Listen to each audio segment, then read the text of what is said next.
Hello, everybody. I'm Raul, and we're here with the Catch Wrestling Alliance pod, and we are keeping real wrestling alive. And my guest today is Sam Young from Southpaw Podcast, and he is a martial artist. And he, at his podcast, he provides like great insight and analysis, not only written but in podcast form. So, welcome, Sam. Hi, good to be here. All right. So, can you tell us a little bit about your podcast? Yeah, so it is, first of all, it's a progressive left wing podcast, and it's trying to provide, from that perspective, from a martial arts perspective, thinking about politics, but also combat sports. Some call it a left wing version of Joe Rogan, but kind of like him, I talk about topics that interest me, but because of my framework and the way I view things, it's always going to come from that framework. So I interview people and try to learn about different topics, especially interested in imperialism and history, thinking about all the, because if you look at it from a martial arts perspective, there's one way to look at martial arts, which is that it's bottom up, which is trying to prioritize people who are most harmed and oppressed, and trying to put them at the forefront and protect them the most. So if you use that framework historically and politically, then you want to look at the stories of the people who have been most oppressed, marginalized, and then you also want to look at positionality. Who is the oppressor? Who is the most powerful country? So then you have to look at a lot of the things that the U.S. has been involved in historically. They're not the oldest country, so they're not always going to be the most powerful country. So then you have to also look at that context as well when you look at history. And then we also like to watch MMA. We like to watch UFC, sometimes boxing, sometimes pro wrestling, and try to analyze that from that type of historical material analysis. All right. Well, I think that can like give a really good framework for what we see in pro wrestling and even MMA. And you've written an article entitled "MMA is Pro Wrestling." So that's what I want to talk about today because you just wrote that with this past week. And but even with your framework, kind of what you've mentioned, it's like and what happened, and in particular with catch wrestling, how basically even around World War I time, the legitimate catch wrestling competitions had almost all gone to become what we call works, right, or predetermined matches, right, and a lot of that is because of an economic standpoint from the promoters. They wanted to have shows like all over and frequently because they were making money that way. That's why I kind of want to. There are basically a lot of things about what you wrote that we can talk about, like so many different aspects. And so, without further ado, I'd like to kind of go over some of the points. So this Hmm. will definitely link down below to this article in particular, and also to their YouTube channel and their Patreon site. So this you can find for free on their Patreon. So you basically write kind of like 5 points that you've noticed between MMA and pro wrestling, right? Hmm. So, if you're cool with it, then I'll go ahead and just I'll read the your first Hmm. point that you make, and then I'll let you kind of expand on it. Hmm. Okay, so first point that you noticed, right? The tournament format that you saw in Japanese MMA and even UFC didn't come from legitimate sports, but from pro wrestling. You're never going to leave brackets to chance when you're selling pay per views. So you book it like you would in pro wrestling. This is why Ken Shamrock thought the first UFC was going to be a work. He saw how the sausage was being made behind the scenes. Imagine booking games like that in March Madness. You'd have a congressional hearing. But in MMA, we take this rigging to be normal. Hmm. All right. Yeah, go for it. Yeah. So this all came up while I was on another podcast stream, and we were discussing old Japanese pro wrestling. We were watching them, and they're more from the pro wrestling standpoint, pro wrestling fans looking at it. And I'm also a pro wrestling fan, but also have this martial arts background, but also know a fair bit of history about the about MMA from UFC one and even before. I've been writing about this topic for probably over a decade. So I have a lot of institutional memory about it, as well as doing a lot of research on it. So in pointing it out, one of the things that they even brought up was how the tournament format wasn't just started in rings or some of these shoot style pro wrestling. It goes back in American pro wrestling. This wasn't as popular anymore, but in Japan, it's like a staple. And I don't know if it was something like the tournament style video games is what inspired it for Japanese pro wrestling, or Japanese pro wrestling inspired the tournament style video games. But even when we play video games like Street Fighter, that tournament style bracketing is something we're used to that has been exported to the West, right? So when you think tournament in the US, you're thinking more like a basketball tournament or a football tournament or something like that. But that is our projection of a tournament. It doesn't have to just mean that. It could also mean this kind of like Street Fighter. Here are all the fighters, in bracket one or in the brackets, and then they have to fight their way to become number one. And that idea, that movie trope idea, was very popular in Japanese pro wrestling, and it stayed there. They still use this format to this day, whereas we don't use that format in American pro wrestling as much. Oh yeah, well I think and I think so. You also mentioned in there like pay per view. So I think that kind of even goes back to the whole money making idea. Not that you can't make money in professional sports or whatever, but in this case, say like with MMA and with like boxing and stuff, they're trying to sell pay per views. So whatever they can do to like sell tickets or sell pay per views, that's kind of like going to be the main. The main drive, right? So it's like even in England, I remember they talked about promoters only caring about bums in seats. They say, right? So it's not bums like the way we mean it in United States, but bums meaning like bottoms in filling up the seats, right? Yeah. Yeah, and so even prior to UFC one, their tournaments, Japan was already doing it in their shoot style pro wrestling. So everything prior to UFC one, or even around that time, if we watch clips, we assume that that's all shoots, that's all real pro wrestling, or that's all real MMA. But they hadn't transitioned to real MMA yet at that point. So it's like we're being anachronistic. We're projecting the present onto the past. Japan hadn't quite done that yet. And even then, it wasn't overnight. It was a slow transition. So even if you watch Pancrase, like some of the early events, and then you watch some of the later events, like when Carlos Condit was fighting on it, or Nate Marquardt, the rules, the way they fought, the pace, it looks completely different. So that means even with Pancrase, which we in the West think is completely legitimate from day one, you look back and you're like, no. And even like the way they advertised it, they never even told you that this was like all shoots. They said some of this will be shoot, some of this will be work. We'll sometimes tell you which ones are shoots and works, and sometimes we won't. And Rings explicitly said this was pro wrestling. They never claimed to be real, legitimate MMA until they actually transitioned to MMA in the 2000s. But prior to then, they always said they were pro wrestling. So it's this weird thing where I think because it is a tournament, we assume all tournaments must be legitimate, when it's actually the other way.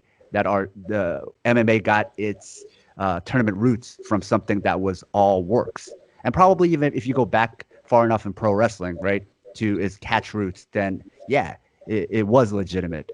But then for a lot of reasons, especially economic and its connection to the carnivals and traveling shows and so forth, like if I'm your student, Raul, and you taught me, and so we could have a match, but because you taught me and I'm green, I know you're gonna kick my ass 100% of the time. Like you, even in the dojo, you'll have somebody like who's a higher belt, and they'll beat you 100% of the time. So we already know it's not even predetermined. Then we already know that you're gonna beat me. Then after a while, if we're going from town to town, and after having done 100 legitimate matches where I lose every time, I'm like, and I'm sometimes accidentally getting hurt, or I accidentally hurt you. Probably the beginner is more likely to hurt you, right? Then why are we going to keep doing this? I can't keep doing this.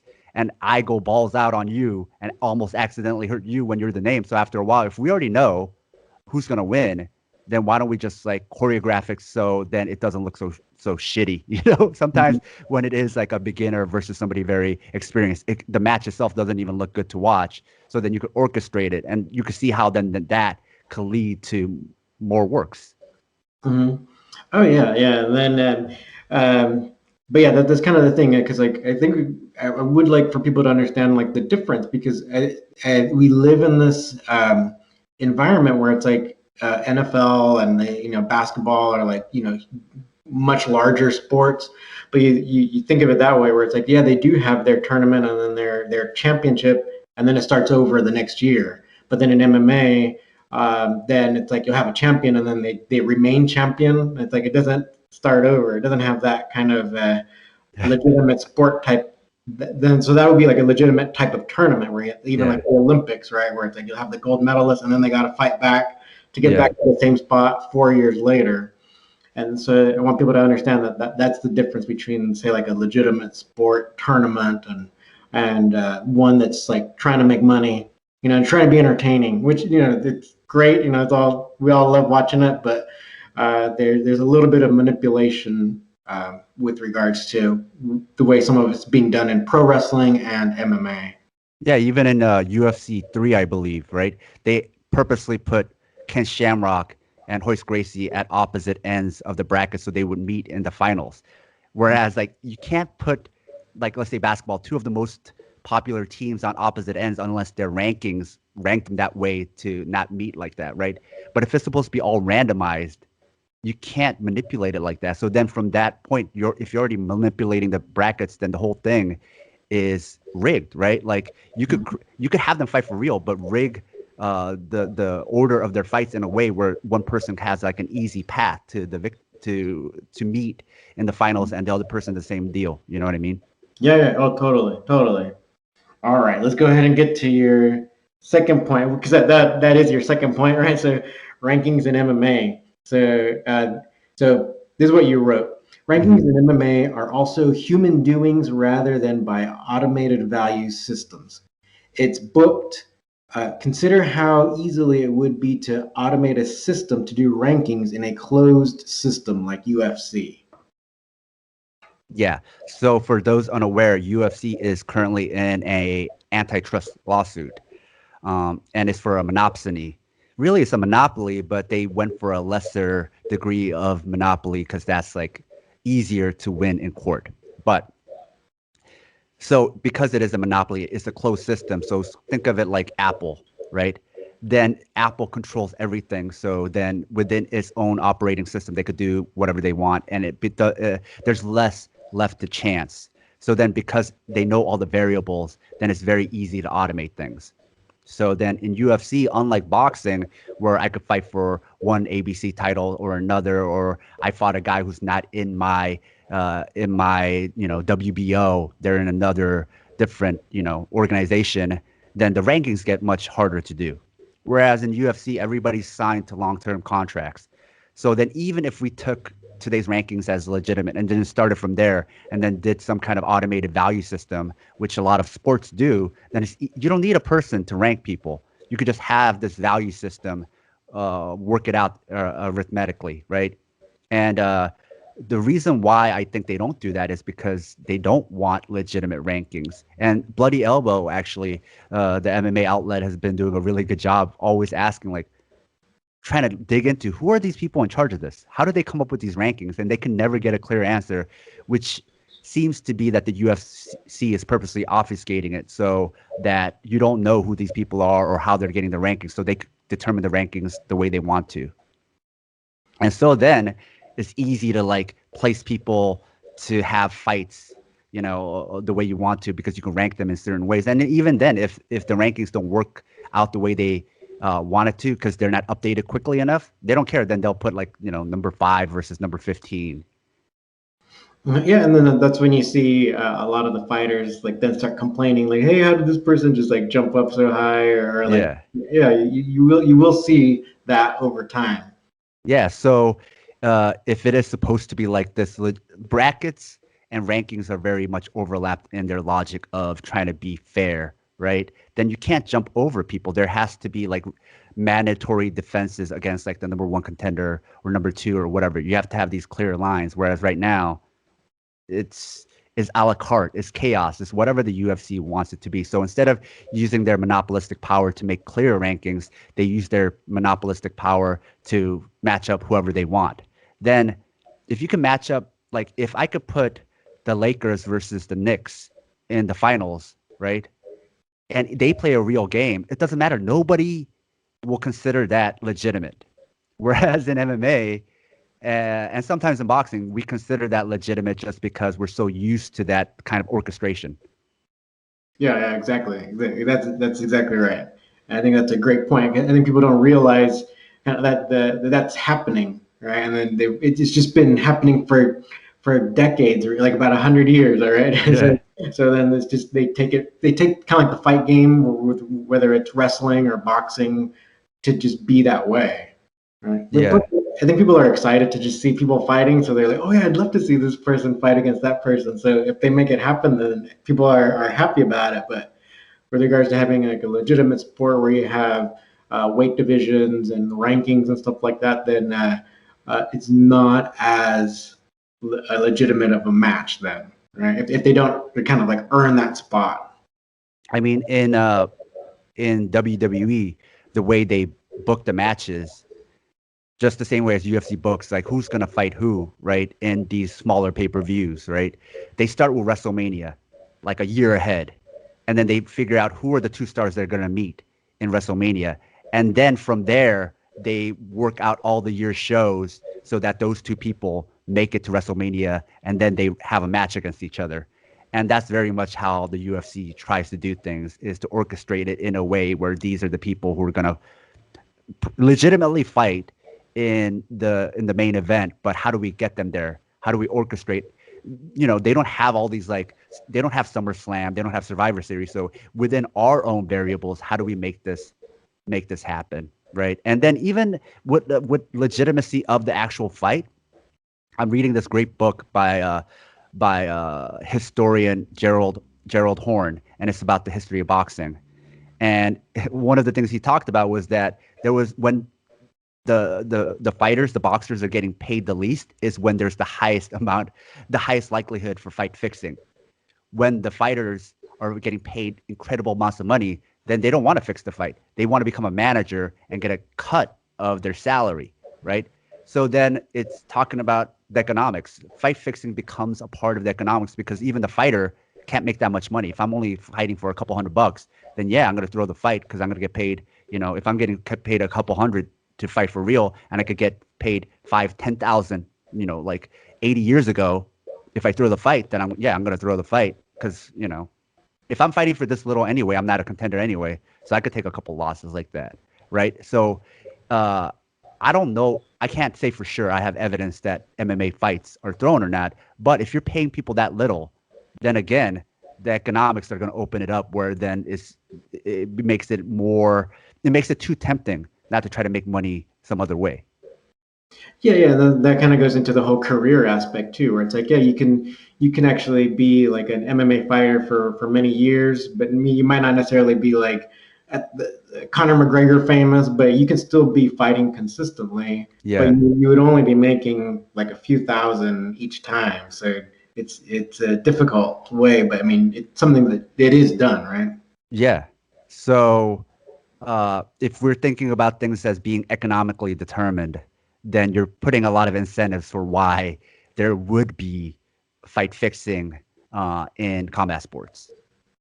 Yeah, because then you could be the guy they go to lose, right? They can keep you there as like the either like a uh, kind of like if almost like a gatekeeper or just someone that can you can be like a tough person, but then like if they want to promote somebody over you and like they allow them to beat you, then they can really kind of start selling that other person, right, for the bigger pay-per-view events.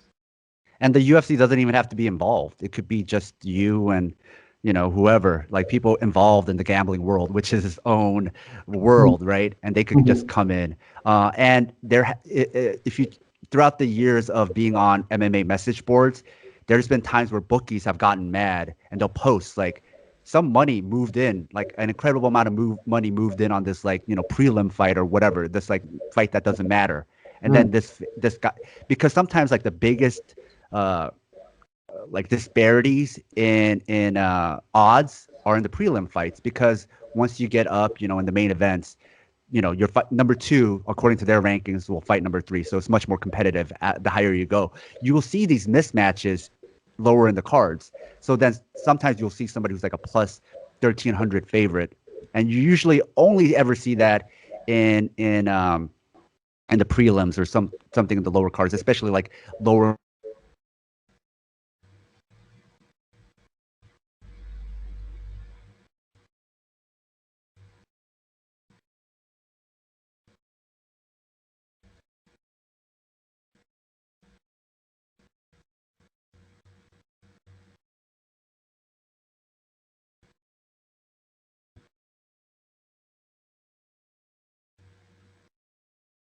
type of complaining a lot.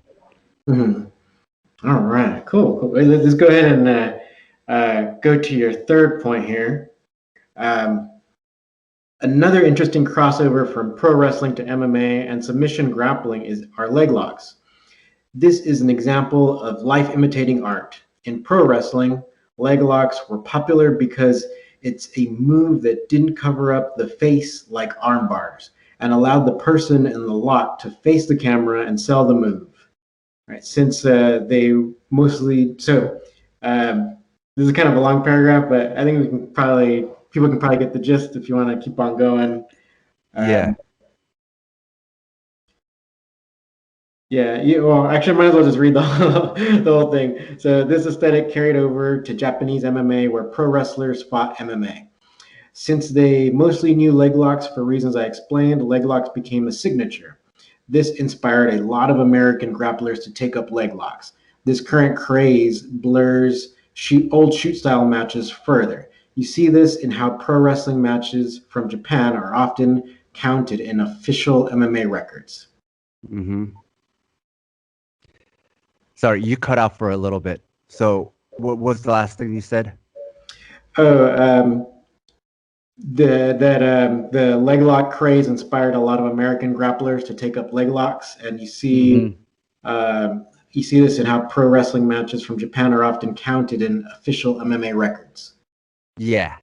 So there's a lot going on in that little point that I made that can be all unpacked, right? But going back, if we go, let's say we just go a little bit back, then we look at the leg lock craze in the U.S. and now it's spreading to Brazil, how everybody's trying to master leg locks. And a lot of them will talk about Imanari or Sakuraba or some of these famous like fighters out of Japan that were fighting not only Pride but rings, judo, some like things like that. But then where did those legitimate shooters get that from? Well, who taught them the leg locks? And their instructors were not pro MMA fighters. There were people like, Akira Maeda, right? People who were doing pro wrestling. And all the submissions they knew, well, they knew a lot more, but they knew um, leg locks for one, because it was like you think of Ric Flair, you do the figure four, and then the person can sit up and look right at the camera or at the audience just screaming. You look at Bret Hart's like sharpshooter or the Boston Crab, and the person just like lifts up. There's the famous iconic moment that really launched Stone Cold Steve Austin's career when he was in the sharpshooter against Bret Hart, facing the camera, facing the audience. He had been cut open. His face is bleeding, and that iconic moment where he's like bleeding and then passes out, and the camera caught it, is where it flipped, where Bret Hart came into that match as the face, Stone Cold came into that match as the heel, and they flipped, where Stone Cold left as the hero and the Stone Cold era began, and Bret Hart became the bad guy and his heel era began, right? Or one of his many heel eras. So you can't have that happen with an arm lock, or even like a choke, like a sleeper hold. Leg locks are perfect for that. So, but also leg locks are legitimate moves because it also especially in a shoot style match, if I get you in a leg lock, your my legs are right next to yours, so you could counter me and it could create this chain wrestling scramble. So it could also tell a story, but it's also uh, has a lot of utility. For those reasons, in a legitimate match, you also want to be in leg locks because then when your legs are entangled, so long as I'm better than you at leg locks, I will play this footsie game because I will win in the end. So I feel like it was one of those things where it's a style of move where it was like win-win. Not only does it give people moves where the audience gets more excited, but also these are legitimate moves where I could really beat you in this area. So it became much more popular for those kind of economic reasons, I believe, than a lot of the arm bars. But I think instead of like in catch wrestling, when you go back to the old days, instead of like straight arm lock, which they knew 100% they knew, but they liked the double wrist lock or the kimura, right? And Mhm. you see this like even in like pro wrestling matches in the US in the 50s or in Japan in the 50s, these black and white videos where they're holding the kimura. Why? Because like if you have me in the kimura and I'm facing towards the ring or the camera, then I could really like sell this move and I can just start doing this. And then especially like if it's a tag match, you hold me like that, you take me over there, you tag your person in. So that you saw a lot of that as a transition move to get the partner in or to like get me to sell this hold. You know, you either saw that or you saw them doing like a wrist lock, arm wringer, right? But same idea, this arm twisting move. And sometimes you'll see them use that move because just like a leg lock, the Kimura is a move where you could chain off of it, Okay. right? So Volk Han was a great example of somebody who would like use that what they call a trap, but he was already using that because that's what catch wrestlers were. Even before it was called a Kimura trap, they were already using it, even in both shoots and works, because in shoots it works so well to chain into other legitimate submissions. In works, it just looked cool to go from this to monkey flip you over to an armbar to a leg choke. It gave you all these optionalities, right? And also, it was a way to like bend them over. So if you wanted to knee them or do some kind of illegal move to the back of their head, it gave you all those options, which you didn't have those same options with like a straight arm lock. You know, either you arm lock them or you pin them from that position. You didn't have as many other moves from there. But with the Kimura lock, then you could even transition to an arm lock and then keep going to other things. So uh, leg locks, Kimuras are examples of where these are moves that were very aesthetic and work well in works. And then people who grew up watching those works fell in love with them and applied them back into shoots.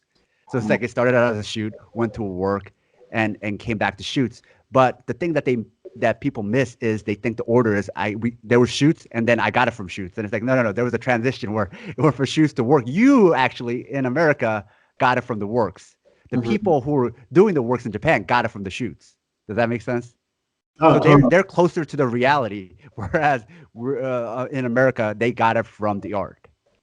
Yeah, yeah, and it's like you can't emphasize that enough. I mean, that's what we see a lot in the United States. Like it's exactly the way you said it.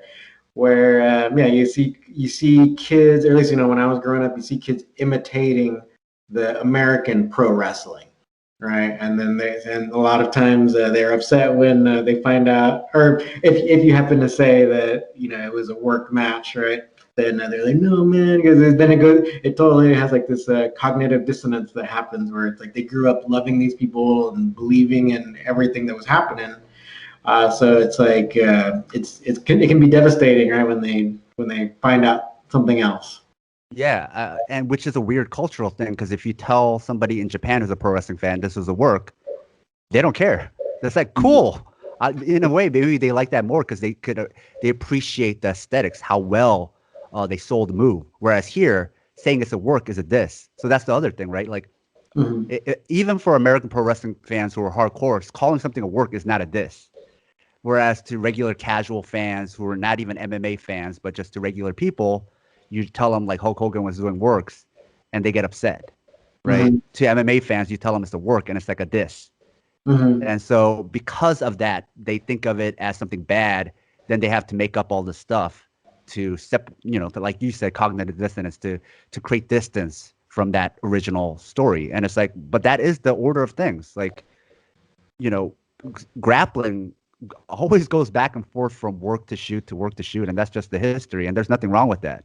But I think for a lot of people, they have to do this like Pollyanna thing, where they, I don't know, it's like finding out like your dad used to make a show of like how strong he was, like pretended things were heavier than they were, and it's finding Yeah. out, it's finding out like Santa Claus isn't real, but the idea of Santa Claus is real. The idea of like giving and charity are real, right? And there was a real person back in the day that is based around. So I think there's a lot of nuance and gray and complexity to it, where and especially with grappling and catch wrestling, the complexity is always around like I'm not doing this for fun. I'm doing this for money. So this idea of how money also reinvents it and also like dictates where it goes. I think that's a lot for people to conceptualize. Yeah, and I think people have to realize too that it's like, say back, yeah, around World War I, when a lot of these pro wrestling matches were going from catch wrestling to worked matches. There were people who needed that money, and so then they stayed in pro wrestling. But there were a few, like I'll just throw a couple names out where you have Nat Pendleton. You might not know about him so much, but also heavyweight champion Earl Caddock. Earl, he had like his own like automotive business or something in Iowa. I went to his hometown, super tiny, but he had his garage there set up, and he had something to fall back on, and he was offered to do worked matches with Joe Stecker. They wanted them to do a tour, but both of them said like, no, we're not going to do this. We're just going to retire, right? Mm-hmm. So they had something to fall back on. Same thing with Matt Pendleton. He was like super smart guy. I think he graduated from Columbia University. I think he also ended up like doing movies here in Hollywood, and also even like working at like as a spy or something for the United States. So this guy had a lot of things he could be doing. All right, so then he's like, all right, I wanted to be a catch wrestling, world champ. Looks like not going to happen. And also Frank Gotch had already died. He had like that was like one of his idols. But anyway, so he's like, I have other things I could be doing, and I don't want to do work matches, so I retire. That's it. Yeah. If you go back to the history, to your point about World War One, and in that period from World War One to World War Two, before the Great Depression, prior to boxing selling out MSG, you actually had real legitimate shoot matches that Mm-hmm. was like more popular than boxing. That was like filling up. They probably was at one time the most popular sport. I Mm-hmm. mean, legitimate Yeah. sport in the U.S. and probably a lot of the Americas. It was very popular. But then once the depression hit, you were just looking for any ways to scrounge and make money, right? So then it's like, well, people don't. How do we get people to spend money on something that they probably shouldn't even be spending money on because they need that money to live? So you had to up the entertainment value. So it was almost also like, can you blame these guys? Like they had to do what they had to do to survive. So then they're like, okay, let's make this more interesting. And then there's also a spectrum of works where it was like maybe, you know, we just knew the that I would win in the end, but everything else in the middle we'd make up. Or it could be like the other way where it would be a work, work, work. And eventually, then we do a shoot at the end, and then we decide we see who wins. Like there was all these like combinations, and it was actually was this mixed bag even up until I would say the 70s to the early 80s, and even regional areas. I think it was a mixed bag. I think when after WWF at the time did their first WrestleManias when like that was completely eliminated. But prior to that, you had people like Bob Backlund, where he was the champion on purpose. And at the time, everybody wanted somebody who had legitimate shoot skills just in case somebody tried to do something, and which happened all the time. Bob Backlund, Iron Sheik, there was a lot of legitimate shooters that they wanted to be champion. And I think Hulk Hogan was like the first era that was why there was like Hulk Hogan I think had to get it from the Iron Sheik because I think some of the other legitimate shooters didn't want to didn't want to give it to him. But even back then, I heard even though Hulk Hogan is not going to be as good of a shooter as some of the guys back in the day, even the era that he came in, he still knew some actual legitimate holes. That's why he was on a talk show and he accidentally put the host to sleep because those are the moves. And he even talked about when he was coming up, he was put to sleep a bunch of times by people because they wanted you to also know legitimate shoot holes and moves just in case, because they didn't know WWF becoming WWE was going to become what it became. They thought you were going to do regional shows and you didn't know who you were going to wrestle. So sometimes you might have to do a work and sometimes you might have to do a shoot. So they taught you in both. So even I think Bob Backlund, Iron Sheik, that was like the end of that era. And then from Hulk Hogan on, then it became like completely just works. But I think people assume that just complete works started much earlier because he was already being televised. And it's like, no, it was like a lot of mixed bag prior to that. And even like, I think Ric Flair, Roddy Piper, they've talked about that they had to do both for a long time until it just became just works after a while. And I mean, speaking of Roddy Piper, he actually got a black belt from one of my old instructors, Gene LaBelle. And because Gene LaBelle was like, you need to learn how to do this just because you don't know who you're going to work with. The whole idea was like, and I think part of why that learning legitimate shoot techniques lasted as long as it did was just because you didn't know who the hell you were going to work with. So not only did they also know legitimate shoot holes and moves, and even like how to like just brawl, but they also a lot of them also had like knives and guns in their bags because they didn't know what the hell was going to happen. So there's this always this sense that you might have to like protect yourself. And you read a lot of these old time pro wrestlers, their autobiographies and stuff, and you hear about like Piper getting stabbed, after a show or stuff like that, and that just happens because you didn't know what. So a lot of them had to also legitimately learn these holes for their own self protection. Which unfortunately there are stories of like pro wrestlers getting killed also, legitimately, like not fake killed, like real killed. So it was just kind of like that kind of world for a very long time. Yeah, kind of Wild West, right? But yeah, they also had different regional champs and all that. Like just like how you were saying before, it kind of coalesced into WWE. Right? Especially with the regional shows, you might have one guy from one region might have to fight the champion of another. And so Mm-hmm. you didn't know how it was going to go. So a lot of the regional people did only wanted to put their legitimate shooters who, I mean, of course they knew how to do works, but also only wanted to give the strap to the legitimate shooters just in case there was going to be double crosses, Yeah. which happened. Sometimes a better shooter from another town, they were supposed to do a work, it turns into a shoot, and then they were going for real, but that guy from the other town is a better shooter and he pins you, or usually not a pin, usually, submits you for real, Mm-hmm. so they take your straps. So because of enough of those stories, they got so paranoid that for the longest time, it's like only legitimate shooters were becoming champions in these regions. Yeah, exactly. And yeah, just for like how you said, I don't think I have to say anything more. I think it's pretty clear. Let's go ahead and get to your last point in your article. So, point number 5, you said it makes sense Japan went back to pro wrestling while MMA declined because that's where it came from. And the lines were always murky because it is murky. They're forever married and have the same origin story, constantly crossing over. There's also an added Dunning Kruger for American fans who make fun of pro wrestling for its fakeness but mistake Japanese pro wrestling martial arts demonstrations and fight scenes in Bruce Lee movies as legitimate. In pro wrestling and carny parlance, they'd be known as marks.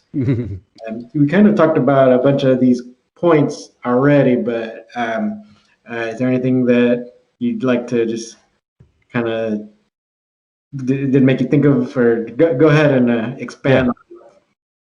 I think there's also something that changed in Japanese culture that a lot of Westerners aren't aware of, which is that MMA actually is not that popular in Japan.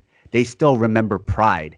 And so when you tell them, like, no, like the big stadium shows and stuff, like that's like for pro wrestling. Pro wrestling has far surpassed MMA now. Because if they're remembering Pride days, yeah, MMA was much more popular than pro wrestling, but it was for like this very truncated, short period of time.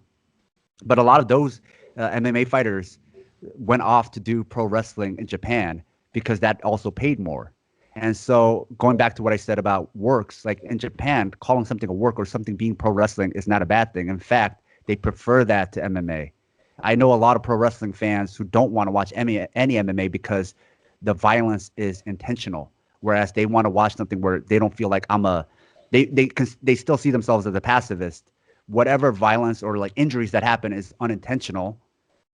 But what I appreciate is the expression and the human movement and the art and the choreography and the storytelling, all these other reasons. So Japan always had this love for pro wrestling, so long as pro wrestling's been there, and that's where they went back to. So even Pride was so tailored around trying to uh, convert pro wrestling fans over to MMA, and so much of it looked like pro wrestling. And they actually Pride also had legitimate pro wrestling matches. Like I could, there's links, there's videos, you could look it up. 100%, it's pro wrestling, even though it's counted on their MMA record. Doesn't matter. You watch it and you know.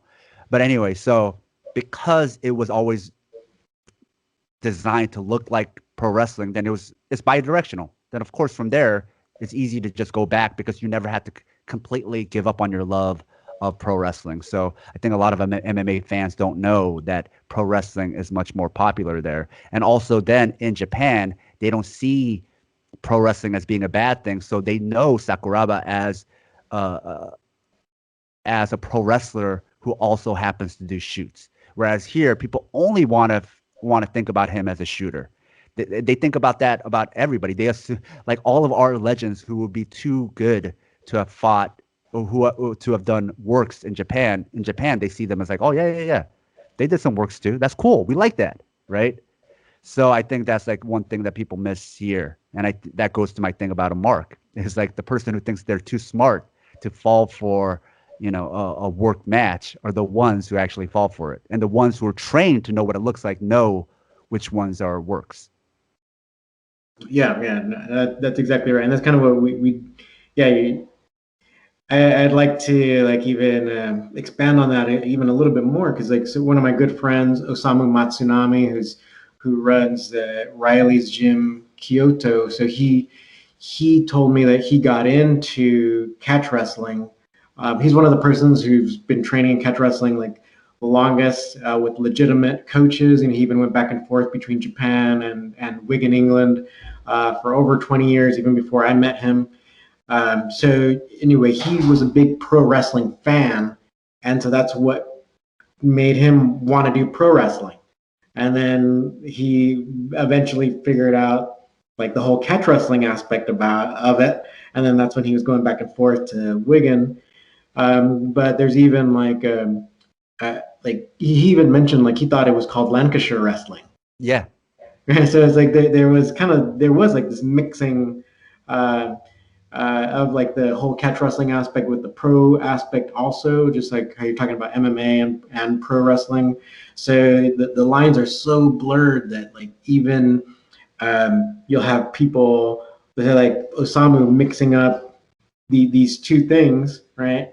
But then you'll have other people now what I see online too is like a lot of people calling anybody from Japan like a catch wrestler.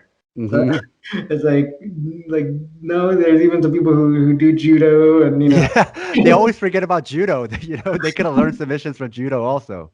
yeah. So we're kind of seeing that too, where it's like um, I've seen several like MMA news organizations where they're just like, oh, this Japanese person, oh, they're the next catch wrestling god, and it's like, do they even do catch wrestling, or is like a lot of Yeah. times they're training at some jujitsu gym or something? It's like they're not Hmm. even training at any place that's recognized as like a catch wrestling place. Yeah. Yeah, it is this and I think it just goes back to like that they just fell so hard for Pride. They just bought into that whole storyline of like how legitimate is Sakuraba as a catch wrestler? Does he know legitimate catch wrestling moves? 100%. I could find if you find a 60-year-old pro wrestler, he could teach you a whole shitload of like legitimate catch wrestling moves, right? But it's like how pure is their lineage to catch, or how would they even call themselves that? Probably not. They're just like I learned this, while I was pro wrestling. I don't know that Sakuraba has ever said the word catch or claimed to have been that, but I think because there's such a cognitive dissonance of that, he learned these catch moves from pro wrestling, and American MMA fans' hatred of pro wrestling, then they make him a legitimate catch wrestler, and then ergo every Japanese submission specialist becomes a catch wrestler. because they just don't want to think that. Yeah, some of them maybe learned from catch wrestling. Maybe some of them learned from jiu-jitsu or judo, and maybe some of them learned it from pro wrestling, right? Mhm. But that that the fact that it could be pro wrestling just bothers MMA fans so much they would rather erase it and rewrite the history.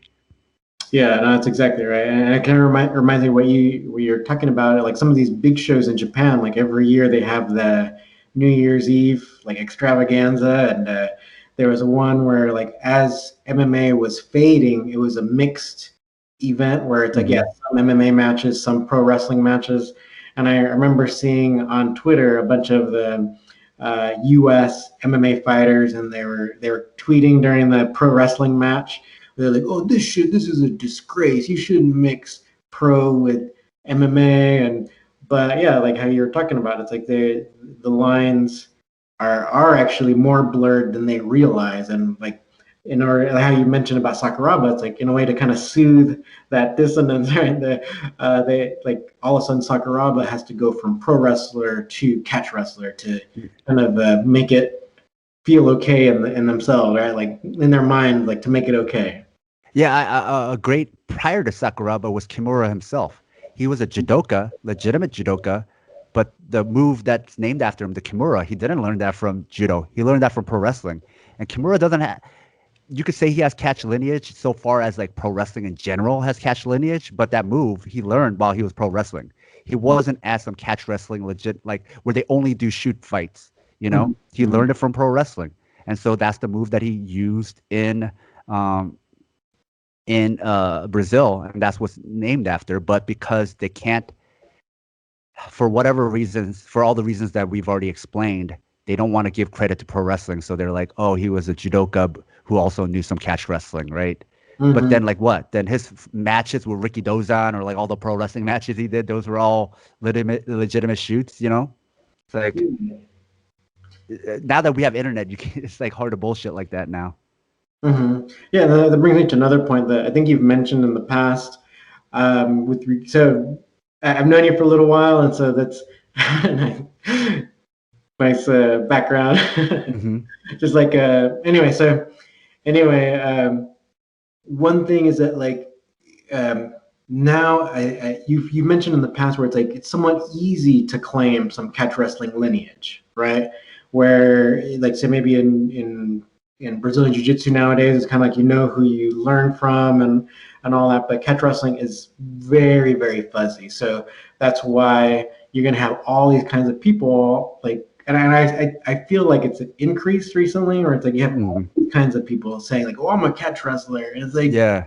did you like especially because I've trained so many years with Wigan, and then also I have the highest certification from John Strickland, who has like the lineage to Frank Yeah. Gotch and Farmer Burns and all that. So it's like where where did you learn what but Let me tell you what happens is they do some kind of no-gi jiu-jitsu, like Brazilian jiu-jitsu. Let's say they do 10 planet.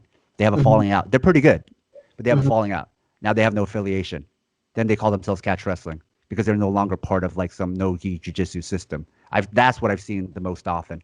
Or they learn a type of grappling that is hard to market. Like a lot of people who came out of my old dojo where it was taught by Gene LaBelle and Gokor, right? They just called it grappling. I have an instructor level certificate from there, but it's like if I just call it grappling, it's such a generic word, right? mhm, So I know a lot of people who came from that program, and they claim to be catch, and I'm like, dude, like most of the stuff we learned is sambo, and the ranking we got is from like that's a judo ranking. Why are you calling yourself catch? I've seen that a lot as well. So whenever they feel like they're very good at no gi submission grappling, even if they've never learned anything from catch, that's what they call themselves. I remember even like this happening a long time ago where a lot before there was like even schools to train jujitsu, people were like learning from videotapes, training with each other, and they got good because if you roll enough, you get good, and they didn't know what to call it because they didn't have an official rank in jiu-jitsu because it was mostly self-taught, and just from rolling and doing tournaments they got good, so they just started calling it catch wrestling. I've seen that a lot too, because I feel like I guess to for a lot of people, they don't see that as a big deal. They're just like, it just means like grappling that isn't.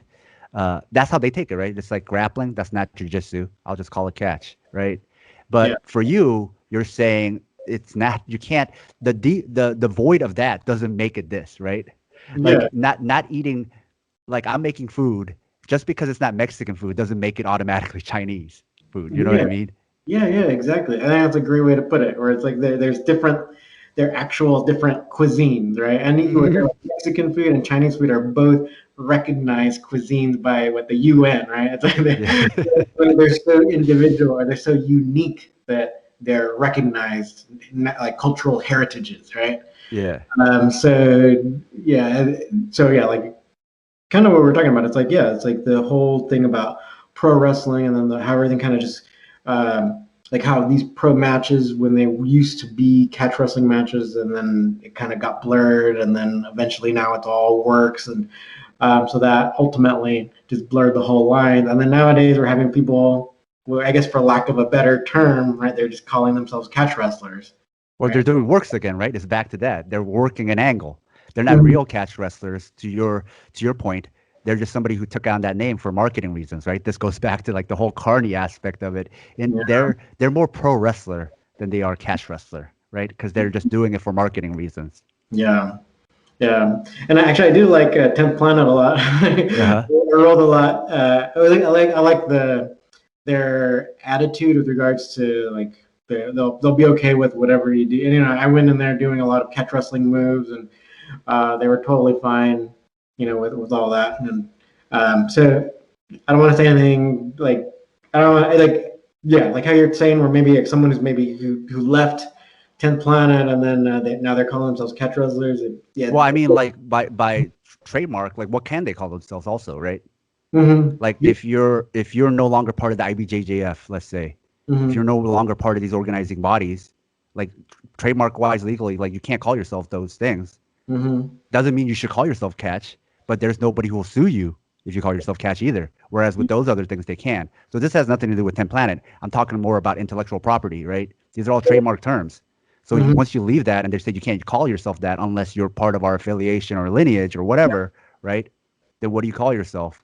And so Yep. they call themselves whatever thing that's not going to get them sued, right?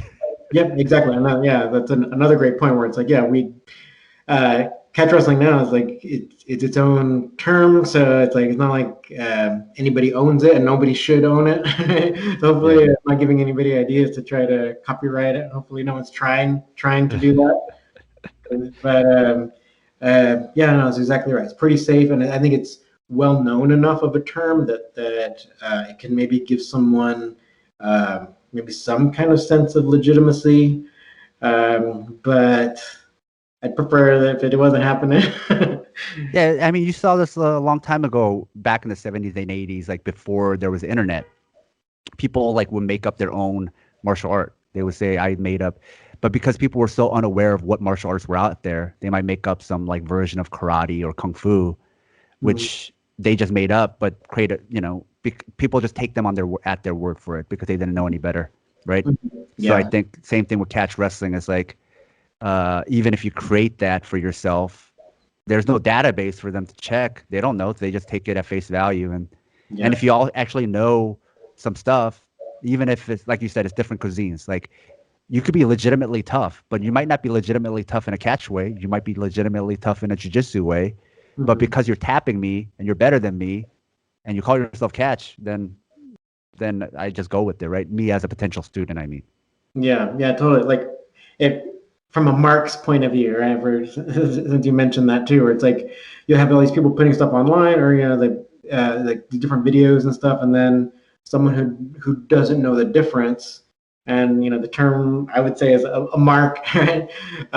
Then they might get ripped off by these people, or they might buy their DVDs or whatever, and it's even though they just don't have enough of a knowledge base to know that it's not the real Mexican food, right? Yeah, they don't know what flavor of ass kicking they got. They just know like I got tapped. So then I Yeah, just take your word for whatever it is, right? yeah, Yeah. yeah.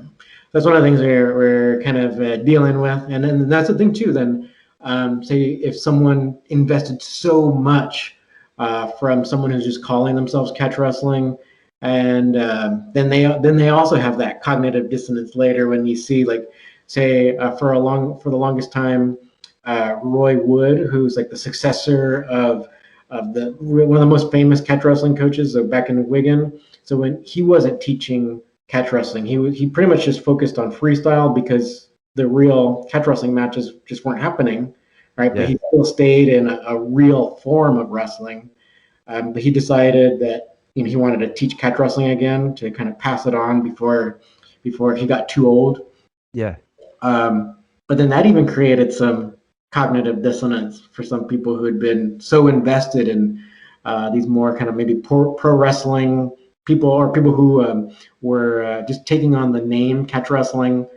And then they defend these people, which I think is so amazing. Or it's like, well, without without the like beyond a reasonable doubt that someone like Roy Wood is super authentic. There's even black and white video footage of him being coached by Billy Riley. But then you'll hear some people kind of like trash Roy or whatever, and for any random kind of teacher that they have or that they like, Yeah.